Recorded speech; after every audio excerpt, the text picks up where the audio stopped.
आत्मस्तुतीचा दोष पत्करूनच हे बोलतोय व्यंकट महाराज. मला नाही वाटत इंद्रायणी देवी आता येते. हा म्हणजे काल त्यांनी बऱ्याच बढाया मारल्या, पण आता कदाचित त्यांना त्यांची क्षमता कळली असेल. आणि गादीसाठी पात्र देखील मीच आहे हे देखील स्पष्ट आहे. माझ्या मते इंद्रायणी देवी घाबरले असते. आणि मी या अगोदरही सांगितले, जो कीर्तनात सरस तोच गोविंद महाराजांच्या गादीचा खरा वारस.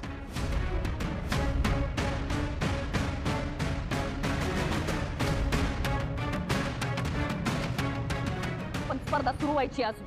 आधी स्पर्धा करा आणि मग सिद्ध करा. तू कशी बडबड नका लावू. अहो मोठ्या बाई, तुमच्याच सुनबाईंनी आव्हान स्वीकारलं आणि आता त्याच मैदान सोडून पळून गेले. आणि तुम्ही मला काय सिद्ध करायला सांगताय? हा अजून काय सिद्ध करायचं राहिलंय माऊली?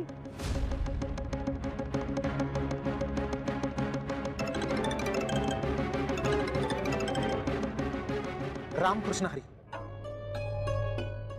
हा वाटलंच, मला वाटलंच. तुम्ही सगळे सुरक्षित आहात ना? हा हा या या, आम्ही सगळेजण वाट पाहतोय. या रामकृष्ण हरी. काय म्हणाली इंद्रायणी? येते ना? कुठपर्यंत पोहोचले? असं करूया, तिला मी गाडीच पाठवते. वहिनी ऐक, निगोस्कर महाराजांच्या कार्यकर्त्याचा फोन होता. अहो विठूच्या वाडीकडे येणाऱ्या मुख्य रस्त्यावरच झाड पडलीत. रस्ता सगळा जाम झालाय, त्यामुळे तिकडे अडकून पडलेत ते. मला असं वाटतं इंद्रायणी पण तिकडेच अडकून पडली असं.